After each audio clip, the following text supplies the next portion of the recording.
Boa noite, professor. São 15 jogos na Série A e 13 pontos conquistados. Qual é a análise que pode se fazer dessa parte de campeonato, quase a metade do campeonato, e o Bahia brigando na parte de baixo da tabela?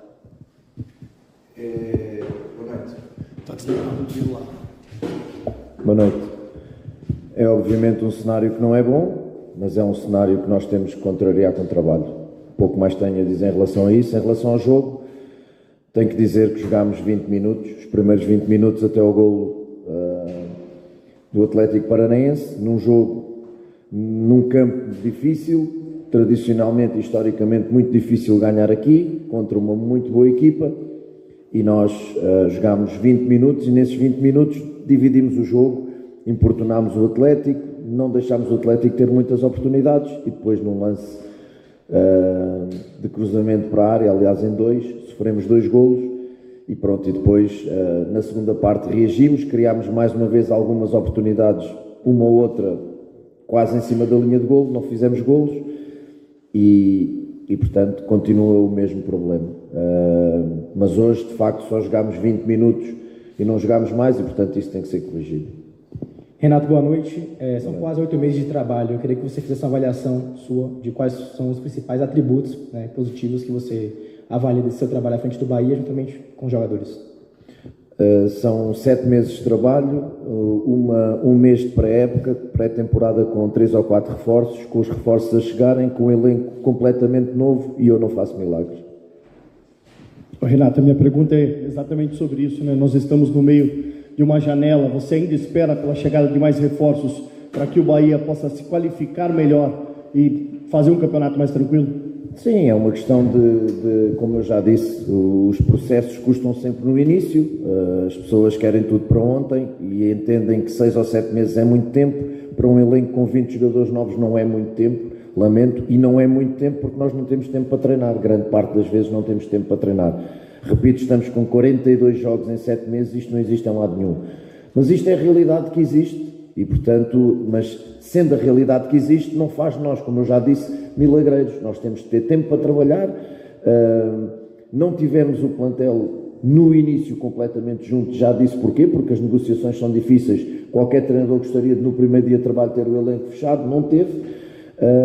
E, portanto, nós temos que trabalhar em função daquilo que existe. A janela está aberta, estamos a tentar reforçar a equipa, em função disso melhorar o elenco, mas também é verdade, para além disso é preciso nós continuarmos a trabalhar, continuarmos a ter paciência, somarmos as boas exibições que temos feito, porque os detalhes vão deixar de nos prejudicar,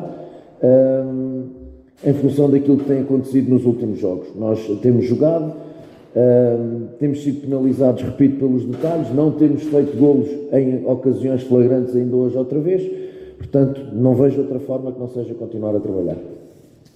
Paiva, o senhor fala a respeito de, não sou milagreiro. Lá no jogo do esporte, eu lembro que a gente falou, um resultado que normalmente no Brasil, diretorias optam por mudança de treinador. E o senhor disse que quando entendesse que era o Paiva o culpado, o senhor mesmo deixaria. Não é o problema, Paiva. Aí era isso que eu queria saber. Não é o problema, Paiva. Do ponto, de onde o Bahia está no campeonato. Exato. Como é que está a questão para a continuidade do trabalho? Continuidade do trabalho não é a mim que tenho que perguntar em primeiro lugar. O Paiva está confiante no trabalho que está a fazer, sabe os jogadores que tem, sabe os adversários que tem. Hoje era muito difícil, o jogo era muito difícil, já disse, historicamente é muito difícil jogar aqui e ganhar aqui.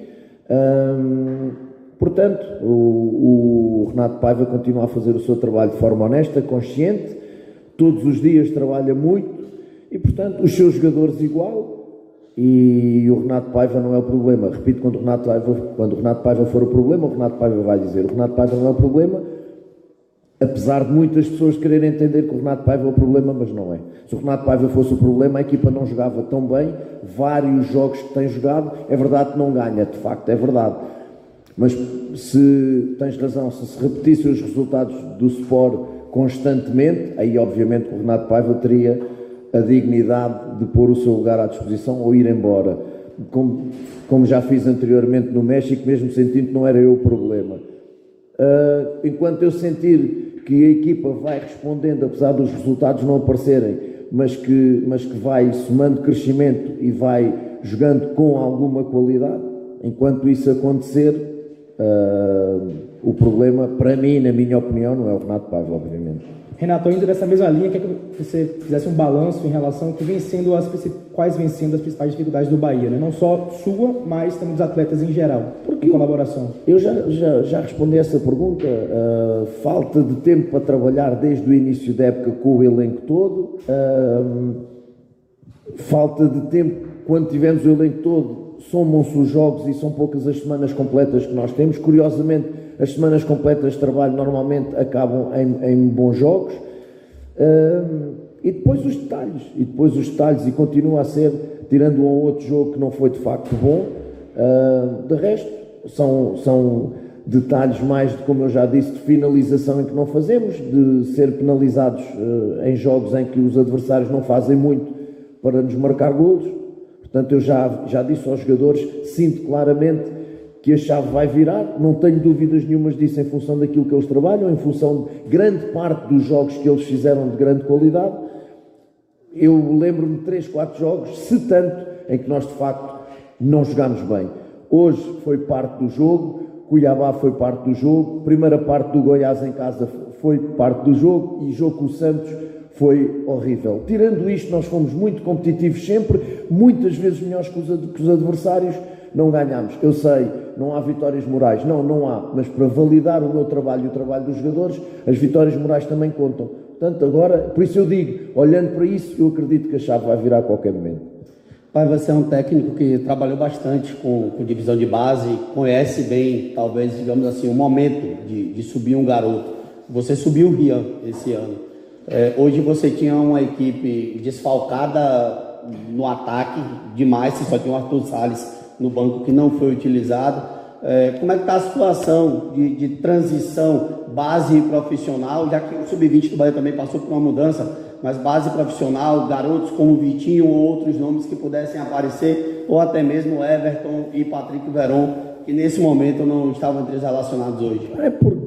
Porque a pergunta é boa, mas mesmo o tempo também não ajuda para isso, ou seja, o processo é todo novo e intercalares parte profissional com a base, quando um processo está a começar, não é fácil. O que normalmente acontece é, primeiro trabalhas na base e deixas a base crescer, trabalhas o profissional e deixas o profissional crescer, e quando tu sentes que as coisas estão a fluir e a um bom ritmo, começas a intercalar os jogadores. Nós de início definimos logo os jogadores para trabalhar connosco, os Sub-20 fizeram o seu caminho, nós estamos a fazer o nosso, mas também tens que entender que neste momento de resultados e de pressão que não é positivo, também não é o melhor momento para lançar jovens na primeira equipa. Portanto, nós temos aqui estes jovens a trabalhar connosco. Hoje entendemos pela semana de treino que era melhor esta equipa que tinha que vir, nada mais que isso. Renato, você vai ter agora uma semana para trabalhar, mas também uma semana para poder pensar em relação ao que o Bahia pode encontrar no mercado. A tendência é ser uma semana de anúncios e de procura do clube no mercado. Indo também com o que eu falei com você depois da partida contra o Grêmio, ainda nesse tema de contratação, falta um pouco tempo para poder fechar a janela, como é que você enxerga o perfil, as carências que devem ser selecionadas para poder contratar nesse momento? Há posições que nós de facto entendemos que devem ser preenchidas, eu não te posso nem vou dizer quais, mas há posições que nós precisamos obviamente de reforçar, estamos nisso, todos estamos a trabalhar nisso, o Carlos está a trabalhar e o grupo estão a trabalhar muito na procura de jogadores, sabendo que uma janela a meio da época nunca é uma janela como na janela nas férias, não é tão fácil encontrar jogadores, uns estão em atividade, os da Europa estão de férias, o caso do Gilberto não está a jogar porque tem desde 27 de maio que não treina. Portanto, dentro das opções que nós estamos a trabalhar, é esperar que, penso que esta semana vão chegar os jogadores, e eu acho que é um bocadinho por aí. Nós estamos a trabalhar, repito que as negociações às vezes deste ou daquele jogador não são fáceis, há negociações que são conhecidas que não estão nada fáceis, portanto, mas isso eu não domino, não controlo, a minha área do treino, é validar os jogadores juntamente com o Cadu e esperar que de facto o Cadu e o grupo consigam encerrar as negociações para reforçar o elenco o mais rápido possível. Paiva, o torcedor pergunta a respeito até em termos de números. Você poderia dizer mais ou menos quantos reforços devem pintar na janela? Qual é a ideia? Ou posições, um exemplo, um centroavante seria uma posição que poderia estar pintando nos próximos dias no Bahia? Talvez mais 3 jogadores. Talvez mais 3 jogadores podem chegar. Mas não te posso dizer posições. Mas centroavante sim ou não? Pode ser uma hipótese.